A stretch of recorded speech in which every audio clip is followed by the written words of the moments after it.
భగవంతుడు ఎవరైనా ఏ రూపంలో ఉన్నా భక్తుడు అనే వానికి మొట్టమొదటిగా ఉండాల్సింది నిర్మలమైన మనస్సు అని నిన్న ఆదిశంకరాచార్యులు రచించిన ఒక చిన్న కావ్యంలో మనం ఉదాహరణ చూసాం. ఎందుకంటే ఈ సృష్టిలో నువ్వు భగవంతుడికి ఏది ఇచ్చినా అది సృష్టిలోని భాగమే, కానీ నువ్వు సృష్టించింది అయితే కాదు. ఒకవేళ నువ్వు ఒక మంచి విశ్వకర్మ అయితే ఒక విగ్రహాన్ని నువ్వు తయారు చేయొచ్చు, కానీ అందుకు కావలసిన మెటల్ని అయితే నువ్వు తయారు చేయలేవు. అంటే ఒక రూపంలో ఉండేదాన్ని ఇంకొక 3 రూపంలోకి మార్చగలవే, కానీ నువ్వుగా సృష్టించి భగవంతుడికి ఇవ్వగలిగేది ఏదీ లేదు. అలా ఇవ్వగలిగింది ఏదైనా ఉంది అంటే అది కేవలం నీ మనస్సు మాత్రమే అని నిన్న మనం చూస్తాం. మరి ఇంత మనసు పెట్టి భగవంతుడిని చూస్తే భగవంతుడు ఒక్కొక్కసారి చాలా కష్టాలు ఇస్తాడు. మనిషికి ఒక కష్టం వచ్చింది అంటే అర్థం భగవంతుడి ఆశీర్వాదం మొదలైపోయిందని గుడ్డి గుర్తుపోయింది. ఎందుకంటే ప్రతిరోజు 3 పూటలా తిని పడుకునే వ్యక్తికి నిరంతరం కష్టంలో ఉండే వ్యక్తికి చాలా డిఫరెన్స్ ఉంటుంది. ఎప్పుడు చనిపోయిన చేపలు ఏమవుతాయంటే నీటి ప్రవాహంలో కొట్టుకుపోతాయి. వివేకానంద స్వామి చెప్పిన ఉదాహరణ. చనిపోయిన చేపలు నీటి ప్రవాహంలో కొట్టుకుపోతాయి, బ్రతికిన చేపలు మాత్రమే ఈ ఏటికి ఎదురుతాయి అని చెప్తారు. ఇంకా ఒకటి, నా జీవితంలో నేను స్ఫూర్తి పొందిన ఏకైక అంశం ఏది అంటే ఆయన అంటాడు, నాకు ఎప్పుడు సమయం ఉన్నా సముద్రం దగ్గరికి పోయి నిలబడేవాడిని నేను. ఎందుకంటే సముద్రంలో ప్రతిసారి ఇంటెత్తన లేచిన అలలు పడిపోతూ ఉంటాయి, పడిన ప్రతి అల మళ్ళీ లేస్తూ ఉంటుంది. అలా చూస్తూ ఉంటే నాలో ఒక ప్రేరణ మొదలవుతుంది. అరే, ఎన్నిసార్లు పడ్డా లేచి నిలబడాలా, సముద్రపు అలలు మాకిచ్చే సంకేతం అదే. అందుకే ఏదైనా ఒక విషయాన్ని మనం చూస్తే దాని ద్వారా మనం ప్రేరణ పొందేలాగా ఉండాలా, అటువంటి విషయాల్ని మనం చూడగలగాలి. ఇక భగవంతుడిని మనం కష్టపడి సాధన చేసి భగవంతుని దారిలో వెళ్తుండేటప్పుడు చాలా చాలా కష్టాలు ఇస్తాడు భగవంతుడు. ఎందుకంటే వీడు ఫస్ట్ స్టేజ్లో ఫిల్టర్ అయిపోతాడా, సెకండ్ స్టేజా, థర్డ్ స్టేజా అని చూస్తాడు. ఫస్ట్లోనే వద్దనుకున్నవాడు పక్కకు వేసేస్తాడు, రెండో వాడిని కొంచెం నిశ్చితంగా పరిశీలిస్తాడు. ఇది కూడా దాటిన అంటే 3వ వాడికి ఇంకా కఠినమైన పరీక్షలు వస్తాయి. ఇవన్నీ దాటిన వాడు మాత్రమే భగవంతుడిని చేరుకోగలడు, లేదా భగవంతుడి కృపకు పాత్ర కాగలడు. ఇప్పుడు భగవంతుడు రక్షణ మొదలు పెడితే ఒకవేళ నేను థర్డ్ టెస్ట్ కూడా పాస్ అయిపోయినాను, ఇప్పుడు దేవుడి ఆశీర్వాదం నా మీద మెండుగా ఉంది, ఇప్పుడు నా పరిస్థితి ఎట్లా ఉంటుంది అనే దానికి ఒక ఉదాహరణ కథ చెప్తాను. ఒకసారి ఒక సన్యాసి, అంటే దేశాటన చేసే ఒక సన్యాసి చాలా ఆనందంగా గెంతుతూ ఒక బజార్ గుండా వెళ్తూ ఉంటాడు ఒక ఊర్లో. అలాగా వెళ్ళేటప్పుడు ఆయనకి చిన్నగా వర్షం పడుతూ ఉంటుంది, మంచి చలికాలం. ఆ చలిలో కూడా ఆయన అప్పటికే స్నానం చేసి ఒక దగ్గర పూజ చేసుకొని తన ప్రయాణాన్ని కొనసాగించాడు. ఆ వర్షాన్ని కూడా లెక్క పెట్టకుండా ఆయన తలకి ఏమాత్రం ఆచారణ లేకుండా గెంతుతూ అలాగా ఆనందంతో పాటలు పాడుకుంటూ దేవుణ్ణి తలుచుకుంటూ ముందుకు వెళ్తూ ఉంటాడు. ఒక దగ్గర దారిలో ఒక మిఠాయి కొట్టు ఆయన గుమగుమలాడే మిఠాయి చేస్తూ ఉంటాడు, ఇంకొక పక్క ఇలాచి వేసిన పాలను మరిగిస్తుంటాడు. ఈయన వెళ్ళే మార్గంలో మంచి సుగంధం వస్తుంది. సుగంధం వచ్చి ఎక్కడి నుంచి వస్తుందని తిరిగి చూస్తే ఒక కొట్లో వాడి చేస్తుంటాడు. ఒక పక్క మిఠాయిలో ఒక పక్క పాలు మరిగించకి పెట్టినాడు. దాంట్లో ఆయనకి ఆకలి ఎక్కువైపోయి అలాగా షాప్ ముందు నిలబడిపోతాడు. ఆ వాసన కొంతసేపు పీలుస్తాము. అప్పుడు ఆ కొట్ట ఆయన బయటకు వచ్చి, ఇంత వర్షంలో తలకి ఏమాత్రం ఆచారం లేకుండా నిలబడినావు, కొంతసేపు నా దగ్గరికి రా, కూర్చొని వర్షం తగ్గిన తర్వాత పోదు అని అడుగుతాడు. ఆయన అంటాడు, లేదు నా ప్రయాణం నిరంతరం పోతానే ఉండాలి, నేను ఇట్లా వాటికి నిలబడతాను. సరే, నువ్వు వచ్చినా ఇంత పొద్దునే నా ముంగిట నిలబడినావు కాబట్టి నాకు తోచింది ఏదో చేస్తానని చెప్పేసి ఆయన తన చేసిన ఆ ఫ్రెష్ మిఠాయిలో బాగా ఫస్ట్ టైం ఆ సన్యాసికి ఇంత మనం దేవుడికి నైవేద్యంగా ఎలా పెడతామో అలాగా సన్యాసికి కొన్ని మిఠాయిల పొట్లం కట్టి ఆ మిఠాయిల పొట్లం ఇచ్చేస్తాడు. ఇచ్చి పాలు తాగుతున్నాయంటే వద్దు ఇది చాలు నాకే అని చెప్పేసి ఆ మిఠాయిని తీసుకుని తన జోలలో వేసుకొని ఆయన సంతోషంగా మళ్ళీ గెంతుతూ వెళ్ళిపోతాడు. ఇలా వెళ్ళే మార్గంలో వర్షం రాత్రి నుంచి వస్తుంటుంది కాబట్టి వెళ్ళే మార్గంలో ఒక దంపతుల ఎదురు వస్తూ ఉంటారు. వెళ్తూ ఏం చేస్తాడు, ఆయన పొరపాట్లు ఎగిరేటప్పుడు ఒక గుంతలో కాలు పెట్టడం, ఆ కాలు పెట్టినప్పుడు ఆ వర్షపు నీళ్లు ఆ భార్యాభర్తలు వచ్చేవాళ్ళు ఏమైతే ఉన్నారో ఆమె పట్టు చీర కట్టుకుని ఉంటుంది, ఈ బురద నీళ్ళు ఆమె పట్టు చీరకు పడిపోతుంది. అప్పుడు ఆ భర్త చాలా కోపానికి గురైపోతాడు. రే మూర్ఖుడా, ఎక్కడ ఎగరాలి ఎక్కడేదో తెలియదా, ముసలుడు అయిపోయిన సన్యాసి నువ్వు, తెలివి ఉందా లేదా నువ్వు.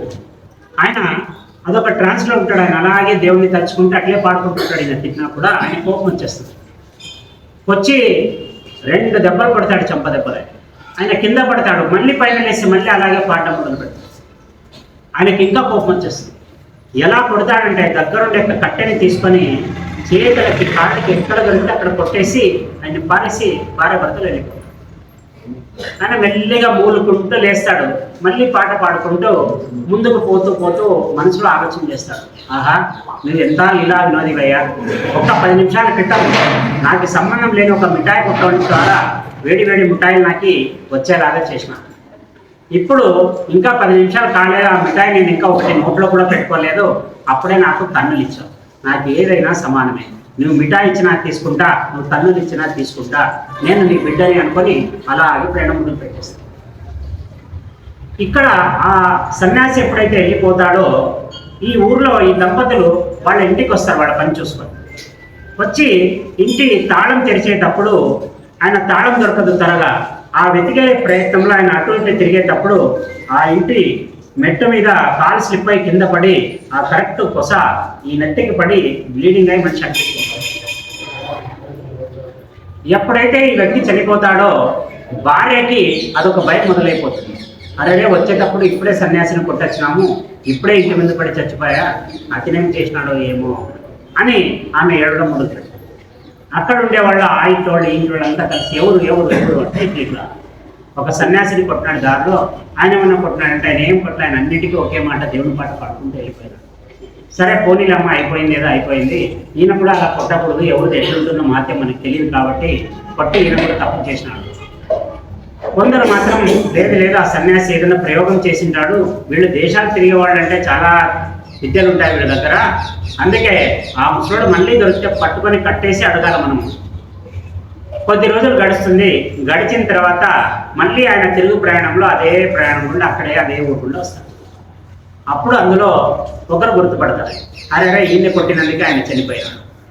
అప్పుడు ఆయన్ని తీసుకొని పోయి ఊరి ముందు పంచాయతీ దగ్గర నిలబడతారు. ఆయన అప్పుడు కూడా అదే పోకడ ఉంటుంది, ఆయన ఎప్పుడు ఏదో మాట్లాడుకుంటూ ఎక్కడో చూసుకుంటూ ఉంటాడు. అక్కడ ఊరు పెద్ద మనుషులంతా కలిసి అడుగుతారు, ఏమయ్యా నువ్వు చూస్తే సన్యాసిలా ఉన్నావు, ఇటువంటి ఘోరమైన శిక్ష వేయించా, వాళ్ళిద్దరు దంపతుల్లో భర్త లేకుండా ఎంత బాధపడతావు, ఎవరు అని అడుగుతారు. నీకు తెలియదా ఇవన్నీ? నాకు నిజంగా తెలియదు ఎవరు. నువ్వు ఇంతకు ముందు మా ఊరు గుండా పోయేటప్పుడు ఒక దంపతులు నీ మీద బురద పడింది అని చెప్పేసి ఒక ఆయన నిన్ను కొట్టినాడు, ఆయన ఇంటికి వచ్చిన తర్వాత ఇమ్మీడియట్గా చనిపోయాడు. ఆయన అంటాడు సత్య ప్రమాణంగా నాకు తెలియదు, నా ప్రమేయం ఏమీ లేదు అని. తర్వాత ప్రమేయం లేకపోతే అంత ఇమీడియట్గా ఎట్లా చనిపోతాడు? అంతవరకు బాగుంది, ఆయన ఉన్నటువంటి మెట్ల కింద పడి ఎలా చనిపోతాడు?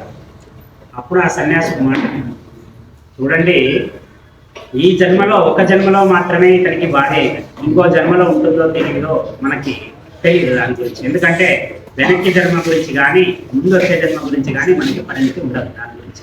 ఈ జన్మలో భార్యగా ఉండా ఈమె మీద ప్రేమతో నన్ను కొట్టినాడు, కానీ నేను నా భగవంతుడిని నా పుట్టుక నాకు జరిగినప్పటి నుంచి నేను ఆయన్ని ఉపాసన చేస్తూనే ఉన్నాను. అంటే ఒక జన్మలో భార్య కోసం బురద పడితేనే అంతటి కోపం వచ్చి కొట్టినాడు అంటే, మరి నేను పుట్టినప్పటి నుంచి నా స్వామి సేవలోనే ఉన్నాను, నన్ను పడితే ఆయన కోరుకుంటాడు. ఇక్కడ ఈ కథ ఏం చెప్తుంది అంటే, ఇక్కడ దేవుడు ప్రతీకారం తీర్చుకుంటాడు అనేది కాదు, ఆయనకి దేవుడి మీద ఉండే అపారమైన నమ్మకాన్ని మనం చూసుకోవాలి. ఎందుకంటే ఆయన నిజంగా భార్య భర్తలు చనిపోవాలని అనుకోలేదు, దాంట్లో ఎవరికి ఏ హాని కలగకూడదని అనుకోలేదు. ఆయన చేసిందంతా అప్పటికి ఇప్పటికి ఎప్పటికీ దైవనామస్మరణ చేసినాడు. అందుకే గౌతమ బుద్ధుడు ఒక మాటలో చెప్తాడు, నీకెవరి మీదైనా కోపం వస్తే నువ్వు ప్రతీకారం తీర్చుకో. ఎందుకంటే నీ శిక్షకి పరిమితి ఉంటుంది, భగవంతుడి ఇచ్చే శిక్షకి పరిమితి లేదు. నువ్వు 10 దెబ్బలు కొట్టినవాడు మళ్ళీ లేచి పడతాడు, దేవుడు ఒకే దెబ్బ కొడతాడు, ఎప్పటికీ లేడు. అందుకే నువ్వు కొట్టకపోవద్దు. అంటే ఆయన దేవుడి రక్తాన్ని చేతి కట్టించుకోవద్దు, కేవలం దేవుడి ముందు పెట్టేసే సమస్య భగవంతుడే చూసుకుంటాడు. అందుకు కష్టమైన నష్టమైన మనం ఒకసారి దేవుడు పాదాలు పడుకున్నామంటే అన్నిటికీ ఆయనే మార్గం చూపించాలనుకునే మనం మనసులో తలుచుకొని పెట్టాలి దేవుడు. ఇక మనకు చాలా మంది పాపం పుణ్యం రెండు విషయాలు. ఏదైనా మాట వరుస కూడా అంటుంటాం, నాయన ఇది ఒక్కటే తీసి పెట్టవా నాకు కొంచెం పుణ్యం వస్తుంది, నీకే ఇది ఒకటి తెచ్చిపెట్టవా నీకు పుణ్యం వస్తుంది, పుణ్యం వస్తుంది, పుణ్యం వస్తుంది. పుణ్యం ఎందుకు వస్తుంది అంటే ఇతరులకి నీ సహాయపడినా, లేదా ఇతర ఉన్నతిని నువ్వు కోరినా, లేదా ఇతరులకు ఉపయోగపడే ఏ కార్యమైనా చేసినా ఈ ఖాతా ధర్మం ప్రకారం పుణ్యం ఖాతాలోకి వెళ్ళిపోతుంది. ఒకవేళ నువ్వు కంటకుడుగా మారినావా, ఇంకొకరిని బాధ పెట్టినావా, ఇంకొకరిని బాధ కలిగించేలా చేస్తున్నావా, ఇది పాపం కిందికి వెళ్ళిపోతుంది.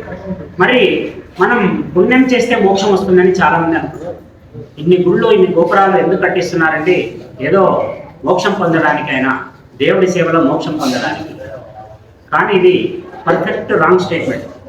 ఎందుకంటే పాపం పుణ్యం అనేవి రెండు భిన్నమైన ఒకే నాణ్యానికి ఉండే రెండు ముఖాలు ఉన్నట్లే. ఈ పాపం పుణ్యం అనేది ఎట్లా ఉంటుందంటే, నీ పాపం నరకానికి చేస్తే నీ పుణ్యం స్వర్గానికి చేస్తుంది. నీ పుణ్యరాశి ఇంకా పెరిగిపోయింది అనుకో, అంటే నీ స్వర్గాన్ని దాటి అంతకంటే ఎక్కువ పుణ్యం చేసినావు అనుకో, అప్పుడు ఒక దేవతల అవతారం ఇస్తాడు దేవుడు. నువ్వు మనిషిగా ఉన్నవాడివి, నీ పుణ్యరాశి పెరిగిపోతే, నువ్వు స్వర్గం రేంజ్ కూడా దాటిపోతే, ఆ పుణ్యరాశి ఇంకా మిగిలిపోయింది, స్వర్గాన్ని ఇచ్చినా కూడా ఇంకా నీ పుణ్యరాశి మిగిలిపోయిందంటే, అప్పుడు భగవంతుడు ఏం చేస్తాడంటే నిన్ని ఒక దేవతని చేస్తాడు. ఈ దేవతల ఆయుష్యం ఎన్ని రోజులు ఉంటుంది అంటే వీడి పుణ్యరాశిని బట్టి ఆ దేవతలు నిర్ధారించబడతారు. పైన అందరి దేవతల్లాగే ఈయన కూడా ఉంటాడు. కానీ కొద్ది సమయం తర్వాత, అంటే ఈయన చేసుకున్న పుణ్యరాశిని బట్టి ఎప్పుడైతే ఆ పుణ్యరాశి కలుగుతూ వస్తుందో మళ్ళీ ఆయన్ని తీసుకుని వచ్చి మానవ జన్మలో వేసేస్తాడు. అంటే బ్యాక్ టు పివిలియన్. పుణ్యం చేసిన వాడు కూడా మళ్ళీ ఎక్కడికి వచ్చేస్తాడు? మళ్ళీ మానవ జన్మకు వచ్చేస్తాడు. అప్పుడు ఏమంటే 84 లక్షల యోనులు ఉన్న జీవరాశులున్న ఏ గర్భంలో జన్మిస్తాడంటే ఉత్తమమైన మానవ జన్మలోనే మళ్ళీ పుట్టాడు. అలా పుట్టిన తర్వాత మళ్ళీ ఆయన సాధన మొదలు పెట్టాలి. అంటే ఇక్కడ ఏం చేస్తుంది, నువ్వు ఏదైతే పుణ్యం నాకు దేవుడిని చేరుస్తుందని అనుకుని చేస్తున్నావో ఆ పుణ్యం నిన్ను యాక్చువల్గా దేవుడిని చేరనీయదు. ఎందుకంటే నిన్ను కూడా ఒక దేవతగా మార్చి కొద్ది కాలం పైన ఉంచి మళ్ళీ తీసుకుని వచ్చి నిన్ను కింద మీద వదిలేస్తుంది. మరి దేవుడిని శాశ్వతంగా చేరాలంటే ఏం చేయాలా? ఇది మోక్ష మార్గం. మోక్ష మార్గం ఏం చెప్తుందంటే పాపం పుణ్యం ఈ రెండు మార్గాలు కాకుండా ధర్మం వైపు నువ్వు అడుగులు వేస్తూ, వేరేది వేసి నేను చేసింది పుణ్యమా, నేను చేసింది పాపమా, లెక్కాచారాలకు అతీతంగా ఉండేది మోక్షం. ఇది లెక్కాచారాలకు లోబడి ఉండేది పాపం పుణ్యం. ఈ రెండు లెక్కల్ని పక్కన పెట్టేసి నువ్వు ఏం చేయాలో దాన్ని ఫోకస్డ్గా చేసుకుంటూ వెళ్ళిపోవాలా. అప్పుడు భగవంతుడు వద్దన్నా నీకు మోక్షం ఇస్తాడు. దీనికి మంచి ఉదాహరణ మళ్ళీ భక్త కన్నప్ప కథ. భక్త కన్నప్ప తిన్నడు అని ఆయనకి అసలు చదువు లేదు, జ్ఞానం లేదు, దేవుని ఎలా ఉపాసించాలో కూడా తెలియదు. ఆయన ఒకసారి బలిసిన పంది మాంసం పెడితే అది ఎక్కడ ఆయనకి జీర్ణం కాదు అని సగం సగం నమిలి మెత్తగా చేసి ఆ మాంసపుద్దల్ని దేవునికి నైవేద్యంగా పెడుతుంటాడు. మళ్ళీ ఆయనకు మోక్షం కలగలేదా? భార్యాభర్తలు ఇద్దరు వచ్చి మోక్షం ఇస్తారు ఆయనకి. దీని ద్వారా తేలేది ఏమిటంటే పాపం పుణ్యం అనేది భిన్నమైన విషయం, మోక్షం అనేది భిన్నమైన విషయం. నీవు మోక్షం గురించి ఆలోచన చేయాలంటే ఈ పాప పుణ్యాల గురించి ఆలోచన చేయకూడదు. నీ ఆలోచన విధానం చాలా ఊర్ధ్వంగా, చాలా పైకి ఉండాలి నువ్వు. అప్పుడు మాత్రమే మోక్షం పొందుతాం. ఇక మనకి ఎడ్యుకేషన్ సిస్టమ్ అనేది బాగా చూడండి, బంగారు పిచ్చుక అని చెప్పేవాళ్ళు ఇంతకుముందు. ఇండియాని బ్రిటిషర్స్ కొత్తగా వచ్చినప్పుడు అది ద గోల్డెన్ బర్డ్ అని పిలిచేవాళ్ళు ఇండియా. ఎందుకంటే మెక్కలే అనే జనరల్ ఇక్కడికి ఇండియాకి వచ్చినప్పుడు వాడు మొత్తం ఇండియాని ఆక్యుపై చేసేసిన తర్వాత ఇక వాళ్ళ అడ్మినిస్ట్రేషన్ ఇక్కడ స్టార్ట్ చేయాలనుకున్నప్పుడు వాడు ఉత్తర భారతదేశాన్ని 6 నెలలు, దక్షిణ భారతదేశాన్ని 6 నెలలు ప్రయాణం చేసినాడు. వాడికి తీవ్రంగా అంటే 1 సంవత్సరం కాలంలో ఎక్కడ ఒక్క దగ్గర కూడా ఒక భిక్షగాడు కనపడలేదు. ఎక్కడ చిన్న వయసులో రోగ బారిన పడ్డ ఒక యువకుడు కనిపించలేదు. కేవలం వయసుడికి పోయిన ముసలోళ్లలో తప్ప మామూలుగా నవయవనంలో కానీ లేదా మధ్య వయస్సులో కానీ ఎవరు రోగగ్రస్తులు కనపడలేదు. ఆయనకి చాలా ఆశ్చర్యం అయిపోయింది. ఇంతమంది ఉన్నారు, దీంట్లో ఒకరికి రోగం లేదు, ఒక ఇడ్లీ లేదు, ఎలా వీళ్ళ రహస్యం ఏమిటి? 7 లక్షల గురుకులాలు ఉన్నాయని వచ్చినప్పుడు. అంటే జ్ఞానులు పండితులు మనం బాగా చూడండి, ఇప్పుడుండే ఎడ్యుకేషన్ సిస్టమ్ మమ్మల్ని అధోగతి పాలు చేసేసింది. మనకి భౌతికమైన విషయాల్ని తప్ప ఆధ్యాత్మికమైన విషయాల్ని ఇక్కడ చెప్పలేదు. ఇది అయిపోయిన తర్వాత ఏమైంది, ఆయన మొట్టమొదటిసారిగా ఒక ప్లాన్ రెడీ చేసుకుంటాడు. వీళ్ళు కనుక ఇలాగే ఉంటే బ్రిటిష్ వాడు వీళ్ళని 1 సంవత్సరం కూడా పాలించలేదు. వీళ్ళ మీద నాకు ఆధిపత్యం రావాలంటే ఒకే ఒక సింగిల్ టెక్నిక్. ఫస్ట్ పాయింట్, వీళ్ళ విద్యని నాశనం చేశారు. సెకండ్ పార్ట్, వీటికి ఏదో కొన్ని ఆరోగ్యమైన సూత్రాలు పాటిస్తున్నాడు, ఈ ఆరోగ్య సూత్రాన్ని డిస్టర్బ్ చేయాలి. ఇక మూడవది, ఇంతమంది జనాభాలో స్ప్లిట్ చేయాలంటే డివైడ్ అండ్ రూల్ అని పెట్టాలా. వీళ్ళందరూ ఏకతాటి మీద హిందువులుగా ఉన్నారు, వీళ్ళలో వీళ్ళు ఇలా ఉంటే మనం ఎప్పటికీ వీళ్ళు పాలించలేము, కాబట్టి వీళ్ళలో వీళ్ళకి వైషమ్యాలు సృష్టించాలా. ఈ 3 వాడు పాయింట్ చేసుకుంటారు. ఫస్ట్ పాయింట్ ఏం చేస్తాడు, 7 లక్షల గురుకులాన్ని ఒక్కొక్కటిగా తీసేసుకుంటూ వచ్చి తద్వారా అంటే ఇంగ్లీష్ మీడియంని వాడు ఉచితంగా చెప్పడం మొదలు పెడతాడు. ఎందుకంటే వాడు అడ్మినిస్ట్రేషన్ చేయాలంటే కొందరు పని వాళ్ళు కావాలా, పని వాళ్ళకి ఇంగ్లీష్ నేర్పేయాలి, కాబట్టి వాడు ఇంగ్లీష్ కాన్వెంట్లు పెట్టి కాన్వెంట్లు రన్ చేయడం మొదలు పెడతాడు. ఒరిజినల్గా ఇంగ్లీష్లో కాన్వెంట్ అనే పదానికి అర్థం ఏంటి తెలుసా? తల్లి తండ్రి ఒకరితో సంసారం చేసి ఒక బిడ్డ పుట్టి, లేదంటే తల్లి ఒక దగ్గర తండ్రి ఒక దగ్గర సంసారం చేసి పుట్టిన బిడ్డల్ని తీసుకొని వచ్చి ఎక్కడైతే ఎడ్యుకేషన్లో వేస్తారో దాన్ని కాన్వెంట్. ఇది ఇండియన్ సిస్టంలో లేదు, ఇది బ్రిటిష్ సిస్టంలో ఉంది. అక్కడ ఇలాంటి అనాథ పిల్లలు ఎవరికి పుట్టినారో తెలియదు, అటువంటి బిడ్డల్ని తీసుకుని ఆర్ఫనేజ్ చేసినప్పుడు అటువంటి వాళ్ళ విద్యనిచ్చే ఒక స్థలంగా కాన్వెంట్ పిలువబడుతుంది. మనం చాలా గొప్పగా చెప్పుకుంటాం, పిల్లలు ఎక్కడ చదువుతుంటే వివేకానంద కాన్వెంట్లో చదువుతారు. కాన్వెంట్ అంటే అబ్బా అమ్మ ఎవరో తెలియని పిల్లలు చదివే ఒక స్థలం. మనకి ఆ దరిద్రాన్ని ఒంట్లోకి ఎక్కించి మన మైండ్లో మన మాటలు మొత్తం అదే వచ్చేలాగా చేసినారు. ఇప్పుడు ఫస్ట్ది గురుకులాన్ని మార్క్ చేసేసి ఒక్కొక్క గురుకులాన్ని తీసేసుకుంటూ వచ్చేసినాం. ఫైనల్గా అందరూ ఇంగ్లీష్కి అలవాటు అయిపోయినాం, మనకి సంస్కృతం అంటే తెలియదు. కేవలం 1-2 ఇప్పటికీ ఇండియాలో ఒకే ఒక్క గ్రామం సంపూర్ణంగా సంస్కృతం మాట్లాడే గ్రామం కర్ణాటకలో ఉంది. ఇప్పటికీ అక్కడికి ఎవరైనా వేరే వాళ్ళు పోతే వాళ్ళు వేరే భాష మాట్లాడరు, అక్కడ ఒక ట్రాన్స్లేటర్ ఉంటాడు, ఆయన మీకు అనువాదం చేసి చెప్తారు. ఇప్పటికీ ఆ ఊరు నిండా మొత్తం సంస్కృతమే మాట్లాడతారు. వేరే వాడు ఎవరైనా మాట్లాడేవాడు ఉంటే ఆ ఊళ్ళో పెట్టుకోరు, పక్క ఊళ్ళో ఉండి మళ్ళీ పొద్దునొచ్చి రాత్రికి వెళ్ళిపోవాలి. ఆ సిస్టమ్ ఇప్పటికీ ఆ కర్ణాటకలో అదొక్కటి ఎలా మిగిలిపోయింది మొత్తం. అది ఒక దాన్ని ఏమంటారు, అగ్రహారం లాగా ఉంది. మొత్తం బ్రాహ్మణులు పూజ చేసే బ్రాహ్మణులు అక్కడ ఉంటారు, కాబట్టి వాడు గట్టిగా అదొక్క భాషని పట్టుకొని సంస్కృతంని అదొక్క గ్రామంలో జీవించేలాగా చూసినాడు. ఇలాగా ముందుగా గురుకులాన్ని తీసేసినాడు. రెండోది, ఆరోగ్య సూత్రాలు ఏది పాటిస్తున్నారన్నప్పుడు ఆయనకి మెయిన్ కనిపించింది ఆవు కనిపించింది. వీళ్ళు రోగాలు పడకుండా కాపాడుతుండేది ఏదైనా ఉంది అంటే అది కేవలం ఆవు. ఇప్పుడు ఈ ఆవుని బయటికి తీయాలి. ఈ ఆవుని ఎట్లా బయటికి తీయాలా? అప్పుడు వాడు టీని కనిపెట్టాడు. ఒక టీ పొడిని తయారు చేసి అది కేవలం ఎనుము పాలల్లోనే మాత్రమే బాగా స్వాదిష్టంగా తయారయ్యేలాగా తయారు చేసి ఆ టీని వాడు భారతదేశం మొత్తం మీద 10 సంవత్సరాల పాటు ఫ్రీగా చేసేసాడు. ఇప్పుడు మనకి రేషన్ స్టోర్లో పోతే బియ్యం నిలవేస్తారో, ఒక కార్డు తీసుకపోతే టీ ఇచ్చేవాడు. ఆ కార్డు తీసుకుని పోయి పొద్దున్న సాయంత్రం ఒకసారి టీ తాగేది అలవాటు చేసిన తర్వాత వాడు కరెక్ట్ 3 సంవత్సరాల తర్వాత టీని స్టాప్ చేసేసాడు. అప్పుడు అందరూ పోయి అడిగినారు, ఇన్ని రోజులు ఇచ్చింది ఇప్పుడెందుకు ఆపేసినావు నువ్వు అంటే ఆయన చెప్తాడు, నేను లైఫ్ టైం ఇవ్వడానికి నాకు కష్టమవుతుంది, కావాలంటే దానికి కావాల్సిన ముడి సరుకు మీకు ఇస్తా, మీరు పోయి మరిగించుకుంటే అది కూడా టీ తయారైపోతుంది. వాళ్ళు అప్పుడు ఆ పొడిని తీసుకొని వచ్చి మళ్ళీ మరిగించుకొని టీ తాగితే అది ముందులాగా లేదు, ఇది వేరే టేస్ట్. మళ్ళీ అడిగారు, లేదు మీరు ఇచ్చింది వేరే ఇది వేరే. లేదు బాబు, అది ఇది ఒకటే, కాకపోతే మీలోనే ఒక సమస్య ఉంది, మీరే తీర్చుకోవాలి. సరే ఏం సమస్య? అప్పుడు చెప్తారు, నేనేదైతే రా మెటీరియల్ ఇచ్చినానో టీకి పొడి, అది ఎనుము పాలలో మాత్రమే బాగా పనిచేస్తుంది, ఆవు పాలకు పనిచేయదు. మళ్ళీ మా ఇంట్లో ఉండేవన్నీ ఆవులే కదా, ఏం చేయాలంటే మీరేం బెంగ పెట్టుకోవద్దండి, మీరు ఎన్ని ఆవులు ఇస్తారో దానికి రీప్లేస్మెంట్గా నేను అన్ని దున్నపోతుంది అంటే ఈ ఎనుముల్ని ఇచ్చేస్తాను నేను అని చెప్పాను. అక్కడ ఎక్స్చేంజ్ అయిపోతాయి. ఆవుల చోటలో ఎనుములు వచ్చేసినాయి, ఆవుల్ని వాటి తీసుకొని పోయి స్లాటర్ చేసేస్తాం. ఎందుకంటే బతికుంటే మళ్ళీ ఎవరైనా తీసుకుంటాడని స్లాటర్ చేసి వాడు ఆ చర్మాన్ని మొత్తం విదేశాలకు ట్రాన్స్ఫర్ చేయడం. ఎప్పుడైతే ఆవు చనిపోవడం మొదలైందో అప్పటి నుంచి భారతదేశానికి పతన స్థాయి స్టార్ట్ అయిపోయింది. ఒక పక్క ఆరోగ్యాన్ని పోగొట్టుకున్నాడు వీడు. అయినా మామూలుగా మట్టి కుండల్లో వంట చేసుకునే వాళ్ళు మట్టి కుండలు పగిలిపోతే ఎట్లా, మీరు మాటికి డబ్బు పెట్టి కొనాలి కదా అని చెప్పేసి మనకి అల్యూమినియం వాడకం నేర్పించిందే బ్రిటిష్ వాడు. ఇప్పటికీ మనం కుక్కర్లు అదే అల్యూమినియంలో వాడతాం. ఎందుకంటే దాని కనెక్టివిటీ ఎక్కువ, జల్దీ హీట్ అయిపోతుంది, జల్దీ మరిగిపోద్ది. అది అల్యూమినియం. అల్యూమినియం దీర్ఘకాలంగా తీసుకోవడం వల్ల ఏమవుతుందంటే ఆస్తమా పేషెంట్లు ఎవరైనా ఉంటే వాళ్ళకి ఇంకా చాలా ఎక్కువ ఆస్తమా. అట్లా అంచెలంచెలుగా ఫస్ట్గా చదువును కొట్టేసినాడు, రెండోది నీ ఆరోగ్యాన్ని కొట్టేసినాడు. ఈ ఆదివారం అనే దరిద్రమైన సిస్టాన్ని తెచ్చి మొత్తం జాతినే నాశనం. అప్పటి వరకు హాలిడే అంటే తెలియదు. మేము చిన్నగా ఉన్నప్పుడు కూడా హాలిడే అంటే స్కూళ్ళకు మాత్రం హాలిడే, అంగడి వాళ్ళు అందరూ వస్తుంటే మధ్యాహ్నం వరకు ఉండి పోతుండే. ఈ హాలిడే సిస్టమ్ ఎప్పుడు చేసినాడంటే వాడు వీళ్ళని మద్యానికి మాంసానికి దగ్గర చేయాలి.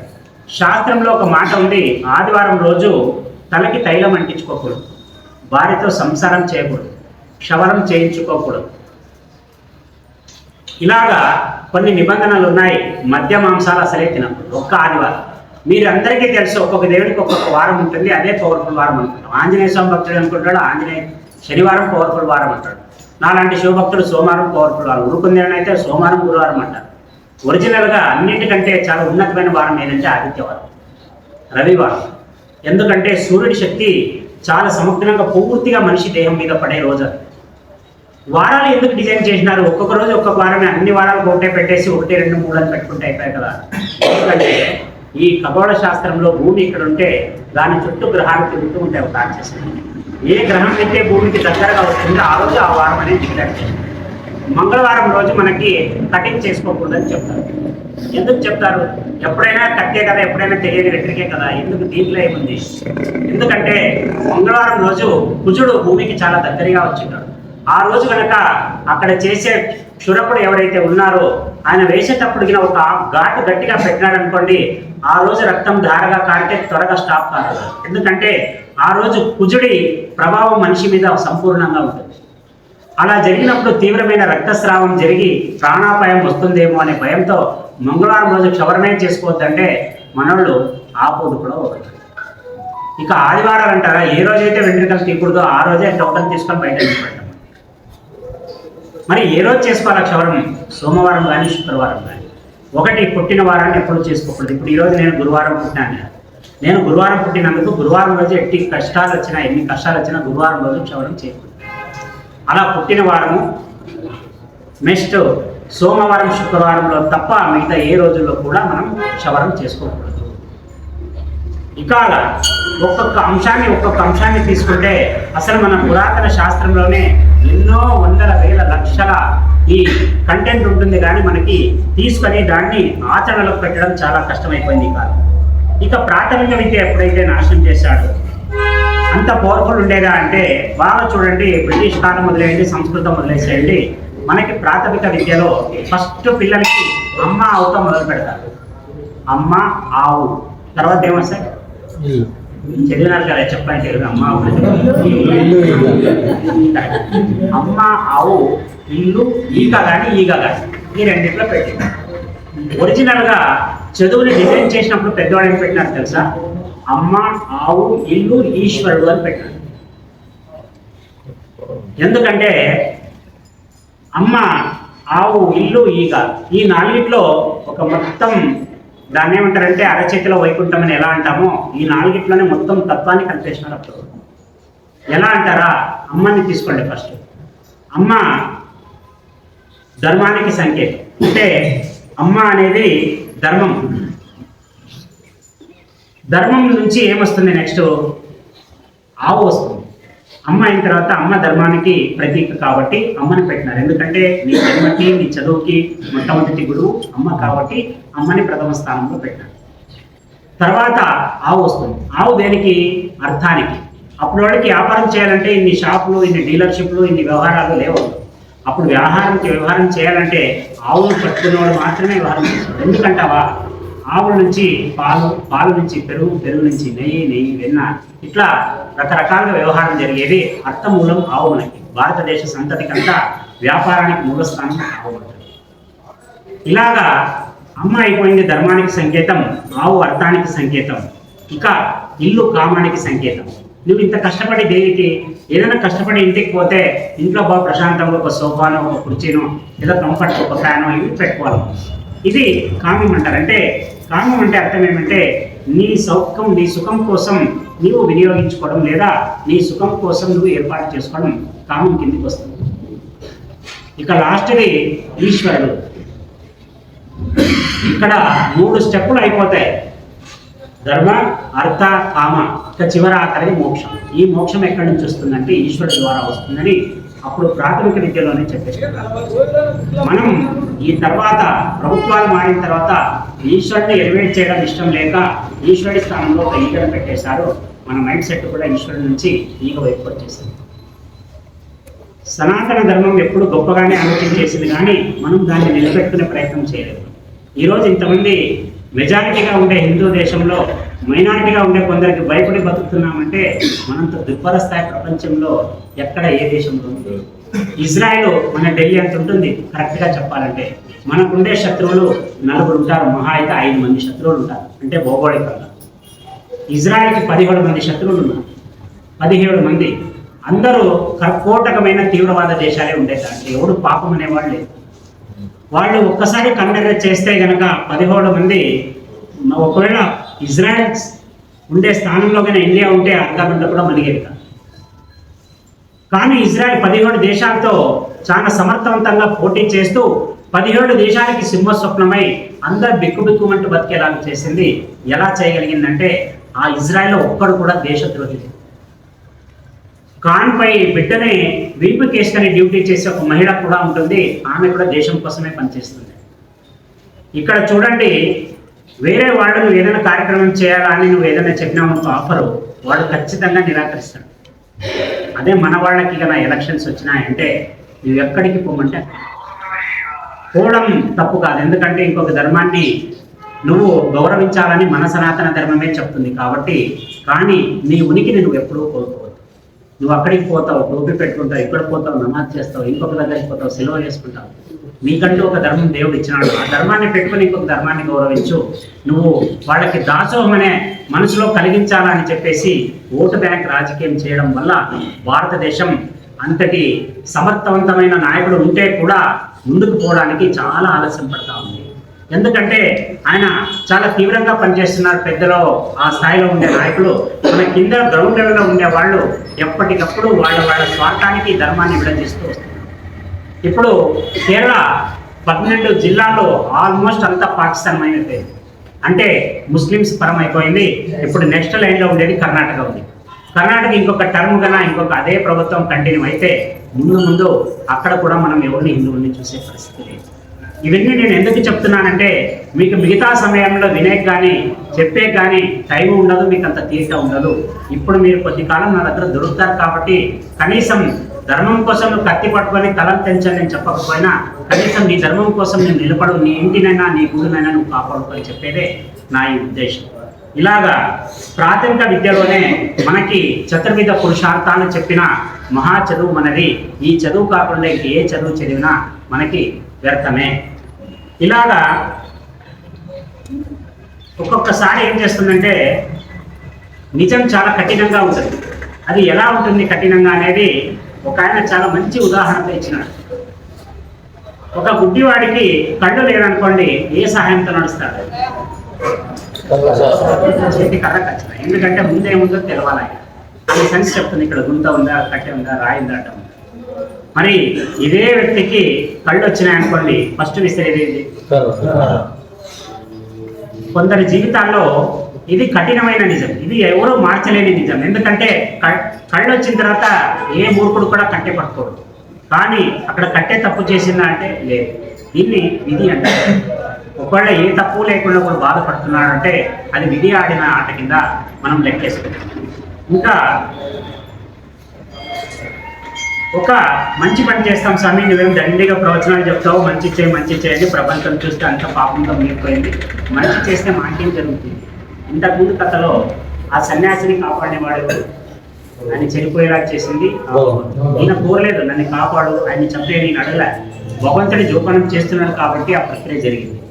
ఇక ఇంకొక దాంట్లో కూడా పాపం ఒకసారి ఇటువంటి సందేహం వస్తుంది, ఎందుకురా మనం ఇంత కష్టపడుతున్నాం, ఇంత మంచిగా ఉన్నాం, మనం ఎవరితో తూలనాడటం లేదు, ఎవరితో నాకు శత్రుత్వం లేదు, అయినా ఎందుకు నాకు ఇంతమంది శత్రువులు అనే ఆలోచన మమ్మల్నే కుదిపేస్తుంది ఒక్కొక్కసారి. ఇటువంటి దానికి ఒక మంచి ఉదాహరణ చెప్తాను. ఒకసారి ఒక నాన్న ఏం చేస్తాడంటే మారువేషంలో ఒక రాజ్యాన్ని, అంటే తన రాజ్యంలో ఎలా జరుగుతున్న వ్యవహారాలను చూసుకోవడానికి మారువేషంలో వెళ్తాడు. అలా వెళ్ళినప్పుడు ఒక బిజీ వీధి గుండా వెళ్ళేటప్పుడు అక్కడ ఒక శవం నడి రోడ్డు మీద పడింది.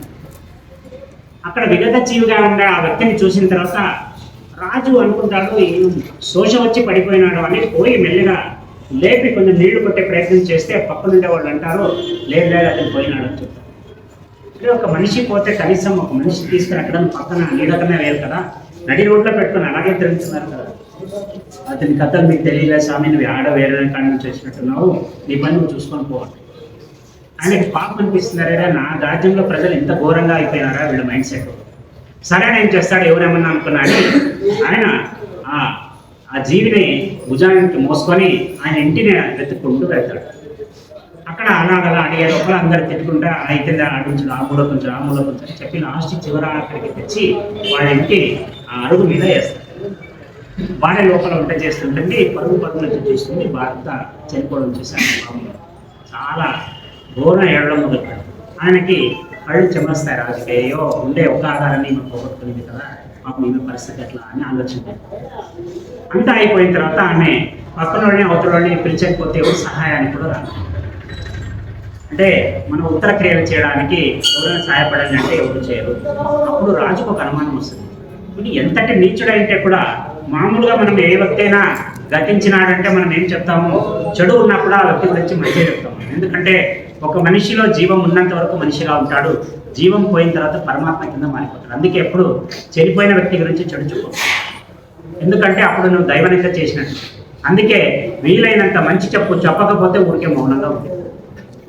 అలాగా ఎప్పుడైతే ఆయనకు అనుమానం వచ్చేస్తుంది, ఏంద్రై ఇంత మంచి ఇంత ఘోరంగా ఉన్నాడైనా, కనీసం ఈయన మరణించినా కూడా పాపం అనేవాడు లేకుండా అయినా ఇంతటి ఘోరమైన పాపాలు ఏం చేసినాడని చెప్పేసి భార్యను కూర్చోబెట్టుకుని మెల్లిగా మాట మొదలు పెడతాడు. చూడమ్మా, ఆయనకు కావాల్సిన సాయం నేను చేస్తా, దాని గురించి నువ్వు బాధపడద్దు. కాకపోతే ఈ ఊర్లో నీ పక్కన ఉండే వాళ్ళే ఈయన అస్సలు చేరడం లేదు, అసలు అంత పని ఏం చేశాడు ఈయన, ఏం చేయలేదు స్వామి, ఇలాగే జనాలని తిరిగి చచ్చిపోయినాడు, ఈ కొద్ది జనాలే ఎన్ని చీదరించుకుంటున్నారు. అదే అమ్మా జనాల కోసం చేస్తే 10 మంది కలవాలి కానీ 10 మంది శత్రువులాగా చూస్తున్నారంటే, స్వామి మీకు చెప్పిన అర్థం కాదు, నన్ను పిచ్చోడు అనుకుంటారంటే, లేదు పర్వాలేదమ్మా చెప్పు ఏం జరిగిందో తెలుసుకొని నేను నీకు ఏమేమి కావాలో ఉత్తర క్రియలకు నేను అన్ని సాయం చేసిపోతాను. అప్పుడు ఆమెకి ఇంకా వేరే దారి లేదు, ఈయన తప్పితే ఎవరు సాయం చేసేవాళ్ళు లేరు. అప్పుడు మెల్లిగా ఆ భర్త గురించి చెప్పడం మొదలుపెట్టాడు. ఈయన మందు షాపులకి బాగా పొద్దున్న నుంచి రాత్రి వరకు కష్టపడేవాడు. కష్టంలో డబ్బు తక్కువైతే అడవిలోకి వెళ్ళి కట్టెలు కొట్టుకెళ్ళి దాన్ని అమ్ముకునేవాడు. ఇలాగా చాలా కష్టపడి నాకు పెట్టేవాడు కాదు ఈయన. ఎక్కడైనా మందు షాపులో పోయేవాడు, మందు షాపులో పోయి తన డబ్బుకి ఎన్ని మందు బాటిల్ వస్తాయో అన్ని మందు తీసుకునేవాడు. తీసుకొని తెచ్చి వాటిని కాలులో పారబోసేవాడు.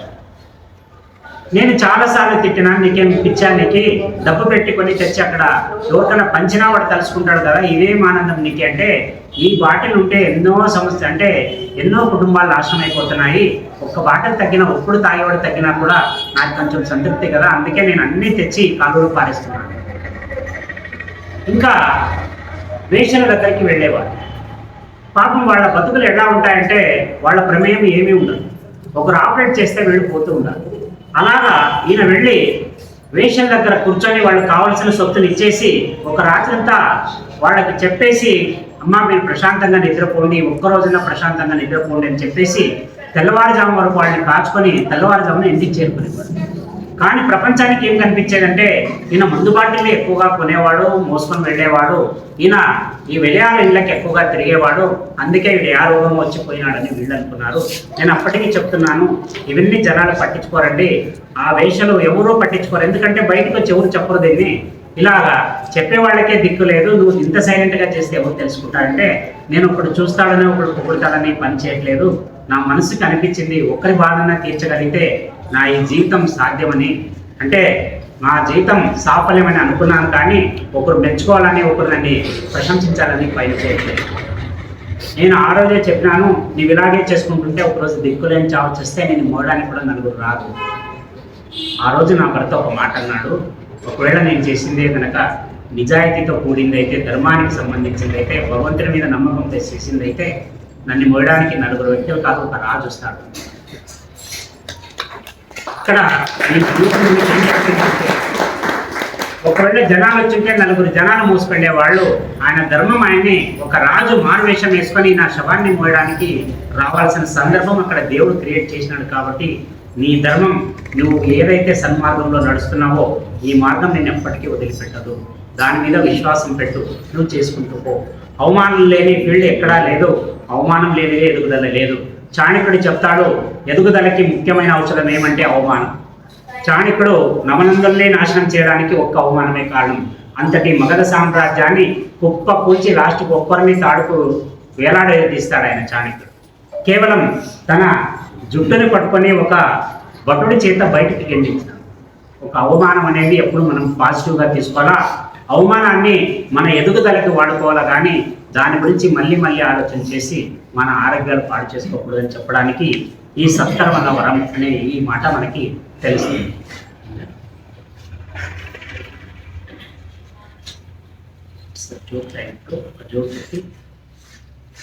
జోక్ చెప్పిన కొట్టేటట్లు చాలా గంభీరంగా ఉన్నారు.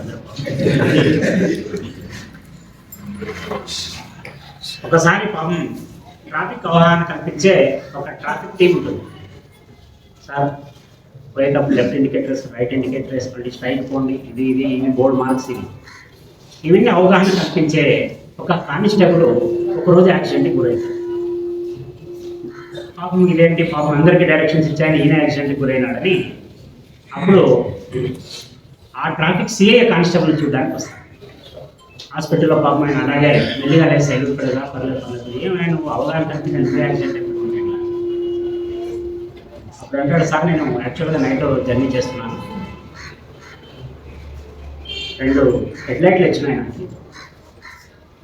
నేనేమనుకున్నానంటే, ఓహో ఇద్దరు బండి మీద వస్తున్నారు 2 అని నేను మధ్యలో దూరైపోయినాను, అది లారీ సార్. అందుకే చూసుకోవాలి, మనం చెప్పాలా, మనమే యాక్సిడెంట్ గురైతే అవుతారు కదా, బాగుందో రెస్ట్ తీసుకుని నిదానం. కొద్ది రోజులకి పాపం సిఐకి యాక్సిడెంట్ అయింది. అప్పుడు సిఐ పైన ఉండే ఒక అధికారి ఆయన చూడడానికి వస్తారు. ఏమయ్యా ఇదే మా ట్రాఫిక్కి ఏమన్నా దృష్టికి ఇచ్చి తగిలిందేమో, కానిస్టేబుల్ అయిపోయింది, సిఐ అయిపోయింది, ఇదేం లెక్క, ఎందుకు ఇట్లా? లేదు సార్ నాకు కూడా అదే ప్రాబ్లం ఉంది, మా కానిస్టేబుల్ పోయినప్పుడు ఇదేమంట చెప్పినాడు ఆయన, 2 లైట్స్ వచ్చే మధ్యలో చూడలేకపోయినాను సార్ ఆయన. ఈసారి నేను పోయేటప్పుడు కూడా 2 లైట్లు వచ్చినాయి సార్, అప్పుడు తెలివిగా వాడి అనుభవాన్ని నేను వాడుకొని బుద్ధివంతుడు కావాలనుకున్నాను, ఆ 5 బ్రిడ్జికి లైట్లు పెట్టాను. అంటే 2 లైట్లు చూసి లారీ వస్తుంది అనుకున్నాను, బ్రిడ్జ్ దాటి తీసుకున్నాను. ఎందుకో ఇలాగా. ఇంకొకసారి ఒక డాక్టర్ దగ్గరికి ఒక పేషెంట్ చాలా ఆయాసపడుతూ వస్తాడు. సార్ ఏ నిదానం ఏం కావాలి సార్, నేను నిన్న ముందు రాసిన రౌనా చాలా ఆర్ఆర్ లెవెల్లో ఉంటాడు, అగ్రెసివ్గా. సార్ నిన్న మీరు మాకు, అవును నేనే ఇచ్చిన, నేను చెప్పు చీటీ సార్ ఇది, అవునా నేనే రాసిన, సార్ దీంట్లో 5 ఐటెంలు దొరికినాయి సార్, ఈ వెనకల తిప్పి చూస్తే 6 ఐటెంలు ఎక్కడ దొరకడం లేదు చీటీ అని. పాపం చీటీ చూపిస్తారు, 5 ఈడే ఉన్నాయి మాకు, ఇదేం రాసిన నవ్వుకుంటే అదే పిచ్చోడా, ఇది ముందు కాదా, పెన్ను చెక్ చేస్తుందా లేదా అన్నాడు. సార్ లేదు సార్ వాడిని తెలిసేలేదు సార్, వాడిని తెలిసేది ఏమైంది లేదు సార్, ఇప్పుడు మీరు చెప్పినారా మీ పెన్ను చెక్ చేసుకున్నాక వేసినారని, నేను ముందని 16 షాపులు తిరిగినాను సార్, ఏదో అందరూ వచ్చే మాట అన్నారు, రేపు తెప్పించిస్తాం తయారు. అలాగా ఒక్కొక్కసారి పాపం మన కష్టం అవసరానికి ఆనందాన్ని కలిగిస్తుంది. మళ్ళీ రేపు